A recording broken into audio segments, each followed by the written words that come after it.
Mpokwa elamu na mabuta na bino mukolo ya jeudi 11 mai 2023 peboye malamu na basango o lokota ya lingala ya Canal Kin télévision télévérité o ibingami ngonga ebetisima matango ndebo kolanda mola ya basango.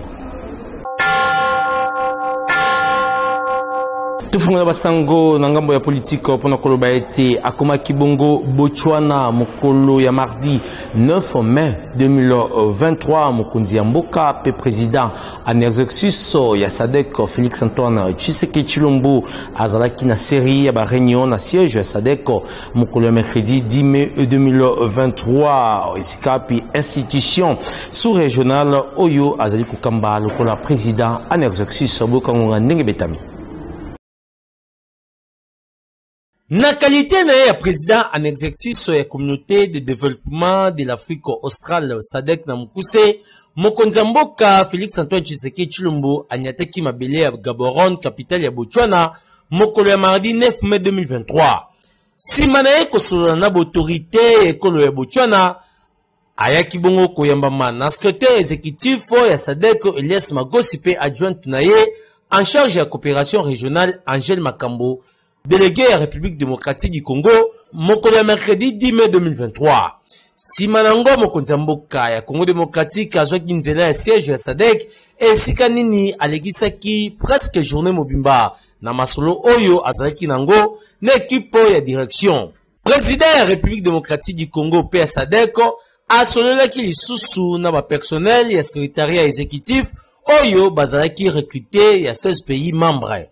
L'objectif est de la misala oyo ba personnel recruté bazali kosala sur terrain mingi na sous-région. Wapi Félix Antoine Tshisekedi Tshilombo akumisaki misala na bango. Ekelama uta 1989 chef d'État à l'époque Kasisikawa SADC ezali ko regrouper 16 pays au total. Yakoeba ezali ete na 1998 na bokonzi ya Laurent Désiré Kabila nde République démocratique du Congo ekotaka na SADC. Choix oyo ezalaki motivé na ba raison géographique, historique et économique. Kasi na nzela 42e sommet ya ba chef d'État ya SADC na août 2022,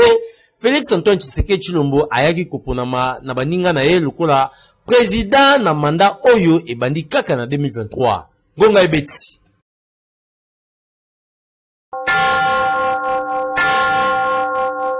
Tokoba na maimatali séjour ya président de la République ya Congo démocratique na Botswana Félix Antoine Tshisekedi Tshilombo na conférence de presse oyo asalaki longo na moninga na ye singeli bosimba ete tata mokonzi kolo Congo démocratique alobelaki likambo etali retrait tope kokende ya ba force régionale ya communauté ya beta membre ya Afrique de l'Est EAC soki na mois de juin ba évaluer bango ba moni ete bakokisi mission na bangote oyo bayelaki na partie est ya République démocratique du Congo. Piris Pembele. Manifestement, il y a des problèmes de fonctionnement avec cette force régionale. Ba problème ezali na fonctionnement to pe na esaleli ya force régionale ya EAC oyo eza kotinda biso to se poser ba question ebele. Le rôle liboso ezali rôle oyo epesamelaki yango na ebandeli oyo kino lelo oyo ekokisami na ote pambate na ba localité mosusu kutu mapinga ya force régionale bakoma na bango ko cohabiter topé ko fanda elongo na ba M23 et les terroristes du M23. Yango ezalaki prévu te na programme toyokanaki ete mapinga na bango bazala elongo na ba FRDC pona kotinda ba terroriste ya M23 na nzela ya paix, c'est-à-dire cesser le feu, retrait, paix, cantonnement. Topé, batika manduki, balongwa, topé, bazonga, vina mwaka. En plus du fait que kasi lelo tomoni ete ba force mususu ba komi na bango pour tolérer cohabitation yango. ces contingents Kutu bakambi ya ba pays wapi basuda yango ba uti mingi penza oyo ba militaire de la RDC ont dit que na bokomi na bango na mabele ya RDC batalisaki kutu pole ete bango baye na bango kobundisa ba M23 te zoka nde toyokanaka bongo te. Kote mususu ezali pe likambo ya commandant ya force régionale yango Kenya Jeff Nyanga oyo a démissionné de manière démission na ye ezalaki spectaculaire pe ekamusaki biso pamba te ye alobaki ete azalaki menacé. Mais tonetuni ayebisaki biso te ki azalaki menacé mpona nini ye moko kaka nde ayebi. Lisusu président ya Kenya tango kaka Jeff Nyanga a démissionné mbala moko ye a nommé commandant mosusu na esika na ye sans consulter biso to pe sans kotuna biso. Lokola kutu force yango ezali kaka ya Kenya ye moko. Yango esengeli to solola pona ko éclaircir situation oyo. Surtout lokola mandat ya force régionale ezali kosila na juin. Soki tomoni ete na date yango bakokisi mandat na bango te to pe maye oyo bayelaki na Congo démocratique toko décider to accompagner force yango oyo yaki bongo kosunga biso na honneur nyonso pona ko remercier bango na ndenge bamemaki part na bango ya contribution pona kosalisa RDC ko ete kimia ekoka bongo kosunga. République démocratique du Congo. Marche pacifique oyo elingilami pona bayi opposition mokolo samedi 13 mai 2023 na leader na bango kotanga bongo Martin Fayulu Madidi, Moïse Katumbi Chapwe, Delice Sanga na Matata Ponyo Mapono ezali bongo repoussé pona jeudi 18 mai 2023 na autorité ya ville province ya Kinshasa nyonso elobamaki sima ya réunion oyo bazaki nango na organisateur ya marche yango kangunga ndenge betami. Hôtel de ville ya Kinshasa et mbaki délégation opposition politique oyo esengelaki ba marché mokolo ya samedi 13 mai 2023 na ville province ya Kinshasa. Après réunion moko molai isika pi ezwaki par gouverneur ya ville province ya Kinshasa Jantiningo Bilambaka pe adjoint na ye Jekoko Mulumba lisusu bakambi ya la police ya ville ya Kinshasa na ngambo ya opposition maître Clément Mouza Devos Kitoko secrétaire général ya SID pe lisusu Prince Epenge oyo azali bongo président ya ADD Congo pe communicateur na kati ya coalition Lamuka bazalaki wana pona kotala ndenge nini marche yango ekosalema. Kasi sima ya masolo na bango gouverneur bayebaki bongo kozwa décision ya kopousa marche pacifique yango le 18 mai 2023 na ville province ya Kinshasa. Bokangonga. La suite de la lettre adressée à l'autorité urbaine par les différents partis politiques de l'opposition, représentés essentiellement par Ensemble pour la République, SID, Envol et LGD, Jantiningo Bila, gouverneur de la ville de Kinshasa, a convié ce jour les différents secrétaires généraux des partis politiques organisateurs de la marche projetée ce samedi 13 mai pour une réunion d'harmonisation. À l'issue de la réunion d'harmonisation de ce jour, les partis ont consensuellement décidé du report de cette marche au 18 mai 2023 et ce pour des raisons sécuritaires. Il est donc important que la population quinoise note que l'autorité urbaine a pris la mesure de la situation et a préféré préserver l'ordre public et la sécurité des Quinoises et des Quinois.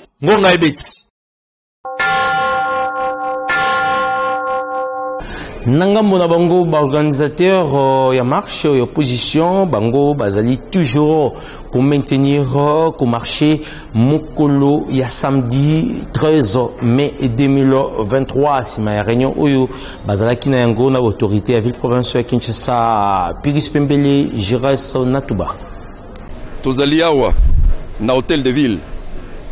toyaki koyanola na invitation ya gouverneur biso ba parti politique oyo tokomelaki mikanda pona ko informer ye ete tozana posa ya kosala marche le 13 lelo toyaki nde koyanola na invitation na ye pona kosolola masolo oyo etali ba modalité ya sécurisation ya ba manifestant na biso nde bipa ya pito uti kuna kosola na ye tobimia wa pona ko affirmer na peuple na biso oui, ça a été marche au Tokana Kosala les 13 et Kosalima les 13. Naba itinéraire mi balé oyo, tosito la Kisaki. Itinéraire, il y a échangeur, pe itinéraire, il y a biso, oyo ya sakombi. Marche et Kosalima, ils allaient marche, oyo, biso opposition, tout ça Kosala pona nini. Ils allaient pona kokebisa penza, natina ya oyo insécurité côté biso la carte na ville de Kinshasa pe bingumba mine na mboka na biso otoko ko lisuko ko pe matin tozana hôtel de ville ah ici ka tozali bandate ndesika pito pesibino compte rendu ya masolo toté na katikuna Tozali na communiqué kouta na ministère des Affaires sociales, action humanitaire et solidarité nationale wapi bazali kotalisa bilan et inondation oyo esalemaki na Kale na Sud Kivu. Yannick Mulengo pona ba détail. Ministre des Affaires sociales, action humanitaire et solidarité nationale Modeste Mutinga Mutushai azali ko informer opinion nationale et internationale était bila ya drame humanitaire topé likama oyo et comme la population ya Kale na Sud Kivu les 4 kino le 5 mai 2023 ezali boyi 411 corps topé banzoto et kundamaki 164 victimes bazali hospitalisées population ebele ezangi esika ya kulala pe ba dégâts ya ba matériel ebele esalemi délégation gouvernementale oyo etindamaki na Lombango na Sud Kivu et kumisi bravo ya population locale oyo epesaki premier secours na ba victime pe ba volontaire ya Croix-Rouge oyo basalaki mosala ya monene ya kubenda ba sinistre oyo bazalaki na se ya biloko pe kokunda ba compatriotes oyo bakufaki na ba circonstances tragiques conformément na ba exigences médicales ba kumisaki pe solidarité oyo ezalaki manifester epai ya ba acteurs humanitaires ya Sud Kivu esengeli koyeba ete gouvernement et sepelité na ba diffusion oyo esalemi na ba réseaux sociaux epai ya bato oyo bazali autorisé ti ya bilili ya enterrement sans que ba tenir compte ya contexte ya événement pe difficulté ya accès oyo esalemi ya bubebi ya banzela pe ba site oyo ezali concerné. Ministre ya ba Affaires sociales, action humanitaire et solidarité nationale Modeste Mutinga a sengi na ba acteurs humanitaires nyonso ko sangisa ba effort pe ko agir na synergie na gouvernement pour na kopesa assistance na population oyo bazali na détresse. Et salemi na Kinshasa le 10 mai 2023 etemi mokoloto na ministre Modeste Mutinga Mutushai en charge ya ba Affaires sociales, action humanitaire et solidarité nationale.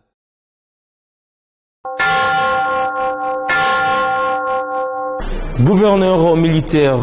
ya province Ituri général Luboya Kashama Johnny akitaki sur terrain na Geti na territoire ya Urumu pour na ko évaluer situation sécuritaire sur terrain 2 ans après Kobanda Bongo état de siège. Irène Boulembi.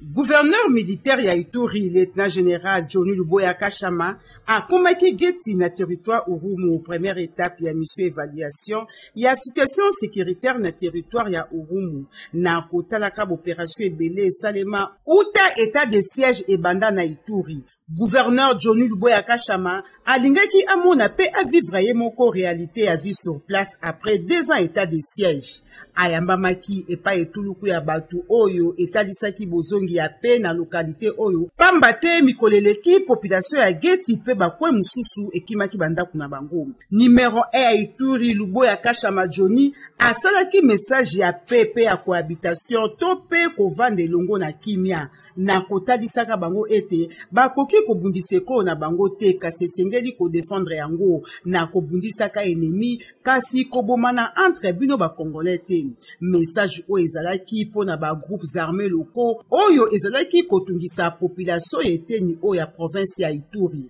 esengeli koyeba ete etape ya mibale ezalaki bongo na boga oyo ezali esika ba ADF babandaki bitumba na bango kasi lelo kimia ezali komona na kuna. Numéro 1 ya province ya Ituri lieutenant général Luboya Kashama Johnny ayambamaki kitoko makasi pe asalaki meeting populaire wapi ateyaki kaka culture ya pe. Mission évaluation ya état de siège ezali kokoba kaka na province ya Ituri oyo ezalaki secoué pendant 20 ans mobima na insécurité. Ngonga ebeti.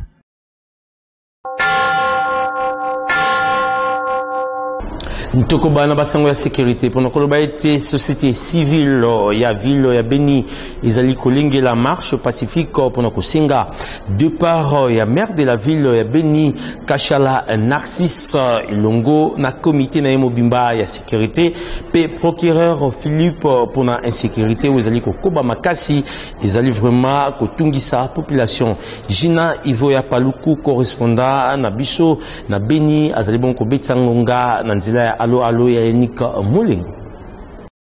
Lelo général auti kozala général Kashale Narcisse Muteba maire de ville policier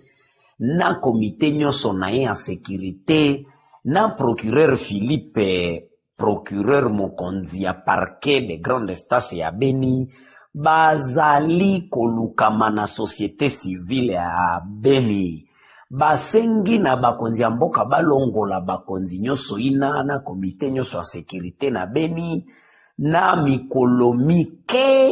sino pamba te ba action ekobanda mokolo mayambo mayenga to lendi na lopoto ya lobi kosenga na baimboka batu nyonso ina babima penza na mboka Beni to basili kosala musala na bango te na ndenge elongo bani insécurité ekomi ya makasi na ville bazokoboma bato bazali komema biloko na mituka bazali koviole bazali kosala eloko nyonso balingi ata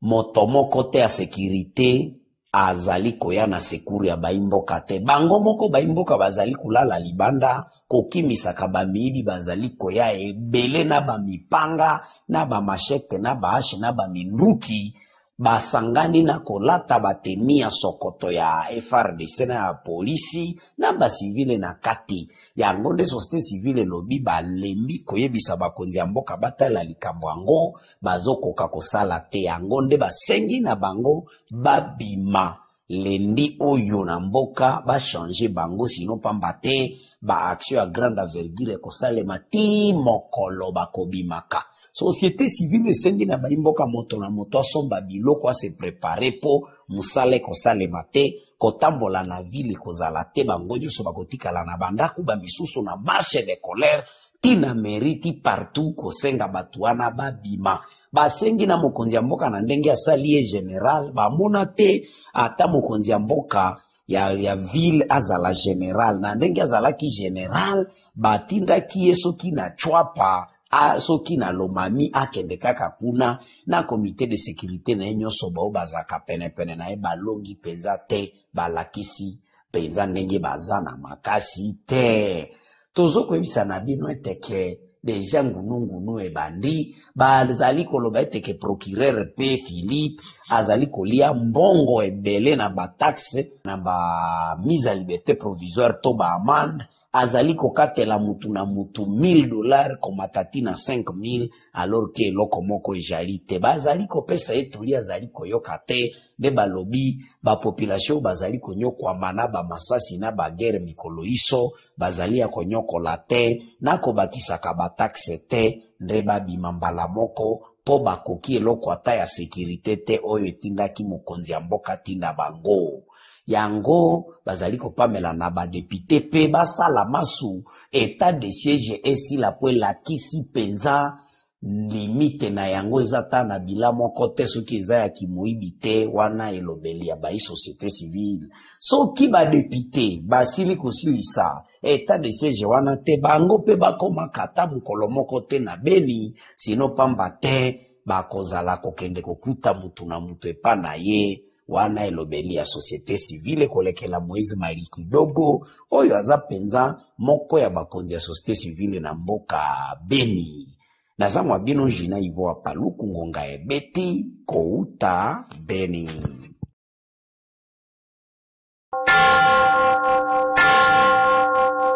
Tokoba na basango na maimatali basango ya média esengi bosimba ete ministre ya communication pe média porte-parole ya gouvernement mwana mboka Patrick Muyaya arandaki public liste ya chaîne autorisée pe oyo indimami ko evre lokola ba télévision numérique terrestre TNT na ville province ya Kinshasa za Kibongo au total 262 kasisikawa 107 chaîne ndetikali na kati yango ezali na canal kina télévision boka ba détail na nzela ya Piriso Pembele. Ministère ya communication pe média na nzela ya réseau national ya télécommunication par satellite Renatelsat na Bokuse pe commission nationale oyo elandelaka likambo ya bokotisi ba chaîne na TNT bauti bongo bimisa liste ya ba chaîne ya télévision oyo ezali bongo retenu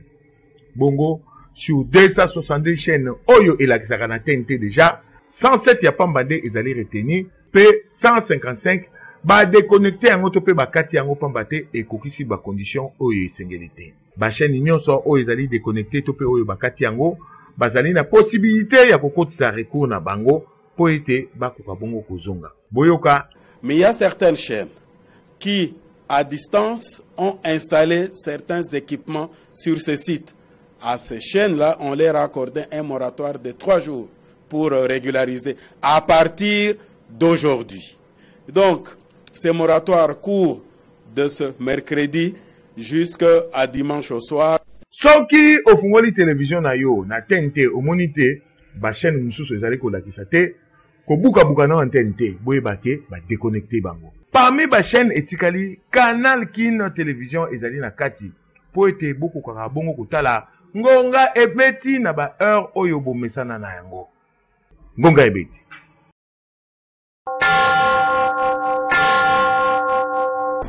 Nama matali diplomatie single simba ete États-Unis d'Amérique pe République démocratique du Congo bazali bongo kozongela kopesa ba visa na bandenge ya malamu na mikolo ezali koya boende ebimaki na masolo oyo vice ministre ya affaires étrangères mwana mboka Crispin Mbadu azalaki na yango na délégation moko oyo eutaki na ambassade des États-Unis d'Amérique na République démocratique du Congo. Pilis Pembele pour na ba détail.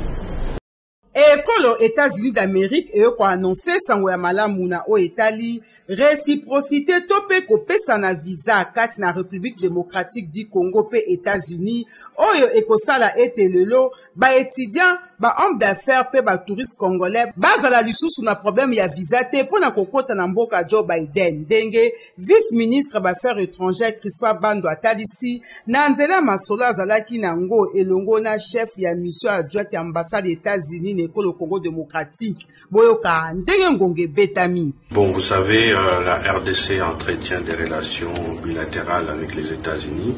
depuis les années 60. Donc nous avons passé en revue des projets d'intérêt commun entre les deux pays. Et elle est venue nous faire part de nouvelles très intéressantes en ce qui concerne la réciprocité des visas, notamment pour les étudiants, les hommes d'affaires, les gens d'affaires et les touristes. Désormais, les étudiants qui vont étudier aux États-Unis auront droit à un visa long séjour pour toute la durée de leurs études, ce qui leur permettra par exemple de revenir au pays sans refaire un nouveau visa. Pour les gens d'affaires, au lieu d'avoir 1 mois, ils vont avoir 2 ans et ça sera le cas aussi pour les touristes. Nous avons aussi discuté des questions de candidature en ce qui concerne l'Organisation mondiale de météo. Ngonga ebeti.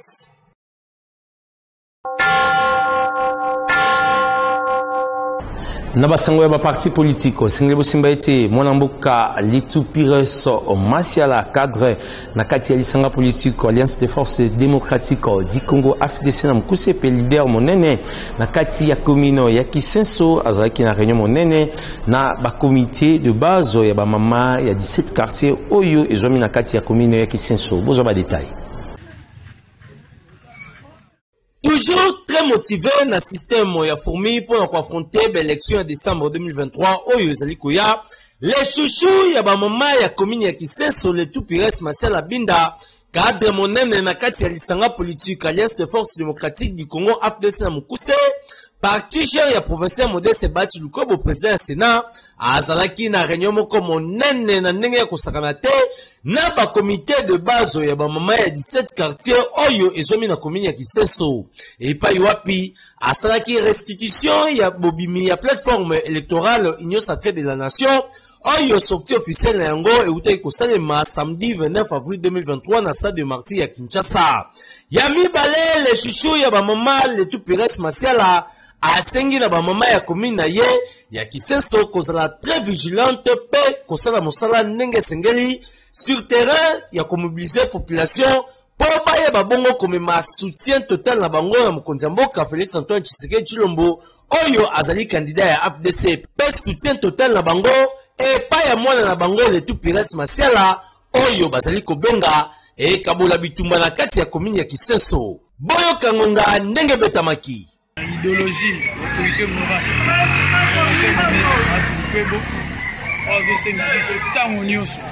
On a toujours la base. Il y a une journée à courir, puis ça va maman. Nous sommes au stade des partis. Et on a la restitution par la maman. La maman va toujours aux aguets. L'eau au moro est urbanisé. Va toujours soutenir. Autorité morale. Il y a l'Alliance des forces démocratiques du Congo, AFDC, où ils ont les professeurs, modèles séparés du Congo. Fait na ba candidat nyonso, surtout ba zana ki senso ba candidat nyonso ki senso. En l'occurrence, ngai moko le chouchou de maman. Ba maman va toujours na sima. Ba mutu ba lobi ba mo ba sa campagne. Na présidence, match ça tout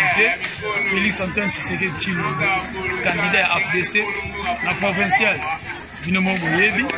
puis la nationale, toujours la candidat à AFDC. Bisoto le baminité, l'action est toujours sur le terrain. Bisoto le karaté, c'est un mot d'ordre. Mot d'ordre de ce que ça lui, ils ont quoi l'église qui bangis. Ba maman ba rien avant. Na pesi mbongote, na pesi polote, na pesi pe jité, na pesi pe masangate.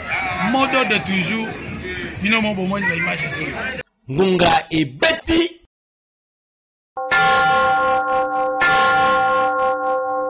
Les amis d'Innocent Vunzaya Oyo ezali moko ya association na kati ya AFDC Bangope bazaki très mobilisé na sortie officielle ya plateforme Union Sacrée de la Nation na stade de Martyrs de la Pentecôte mokolo samedi 29 avril 2023. Les tout pires Martial pour na détail. Bangope bazalaki très visible na bobimi ya plateforme Union Sacrée de la Nation na sortie officielle oyo uti ko salema na stade de Martyrs de la Pentecôte mokolo samedi 29 avril 2023 wapi bana ya Congo démocratique oyo bazali kondimela vision ya Félix Antoine Tshisekedi Tshilombo basanganaki lokola moto moko na tina wana les amis de Innocent Vunzaya oyo ezali kokamema na ye moko tonga ya machine ya funa Innocent Vunzaya Mpolo toujours très mobilisé na kwa na ye pour na soutenir mokonzi mboka Félix Antoine Tshisekedi Tshilombo pe autorité morale ya lisanga politique Alliance des forces démocratiques du Congo AFDC na mukuse professeur Modeste Bati Lukobo président du Sénat na nyonso boyo kangonga ndenge betamaki ezola kisake o eza victoire totale ya Fati Beton na élection eza na koya et AFDC na action Vunzaya fondation to mobilisaki pour na koya ko soutenir vision ya mokonzi mboka na nzela ya AFDC ya autorité morale Modeste Bati Lukobo to bengaka indjulukable et la critique tondimi Fati Beton tondimi et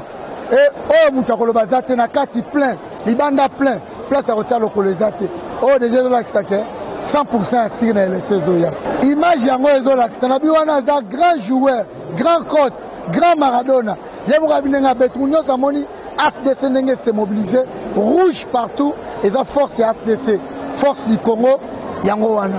ngonga ebeti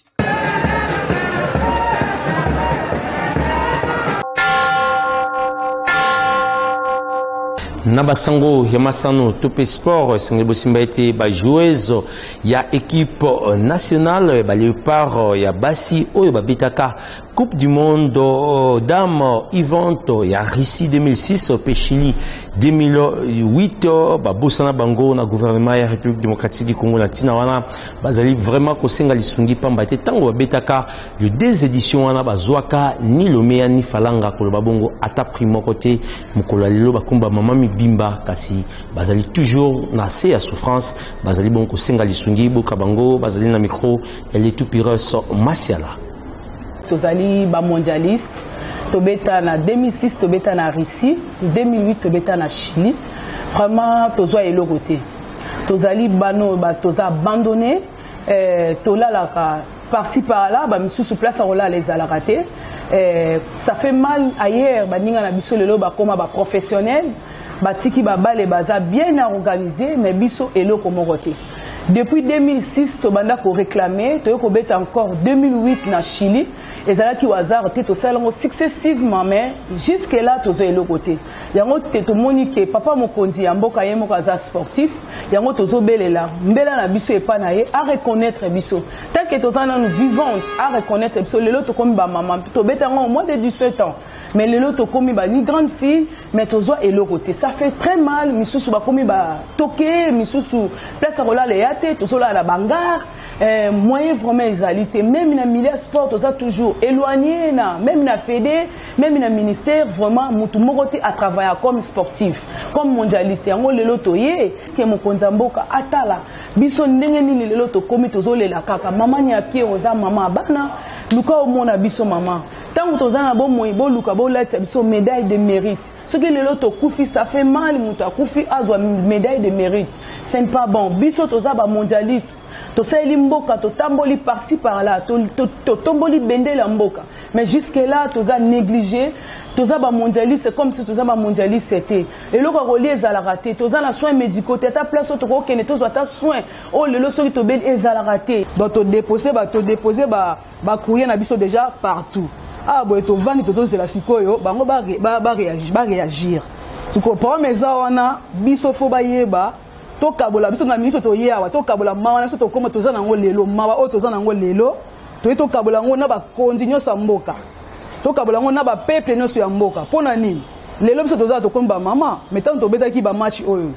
bato bazali ko landa ba sportif ba yebi depuis 2006 ti 2008 to beti 2 coupes du monde o ezaki mutu so abeti coupe du monde ako changer vie na ye mais biso to beta 2 coupes du monde toza kaka boye les contrats to quitter le sous se tozo souffrir et na bato bazola la place à mabe bandaka manzanza kolia eza bien te donc il y a soka beli place à traitement ezate donc toza kaka boye to vanda boye to na makasa ko lobato to yibana mike esprit ezala kité le to tem to ko ba mama to bitin to ko vanda kaka boye te toza bato to servir mboka.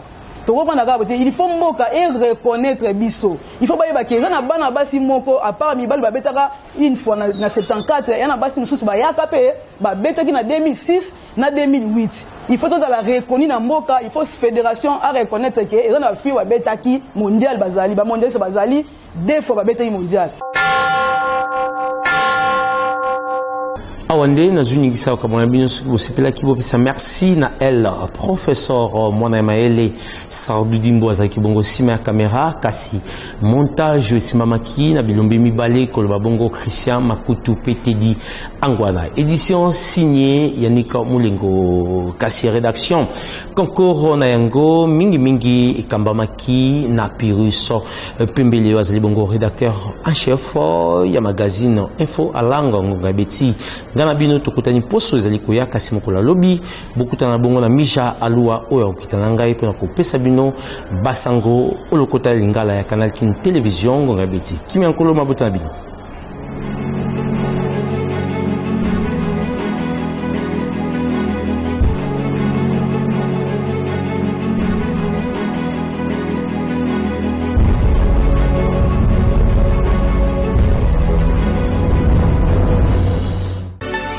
Oliwa ebi bakonzite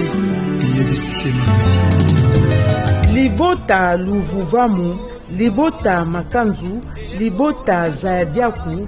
bazali bongo na mawa ya koyebisa baninga pe bayebani na bango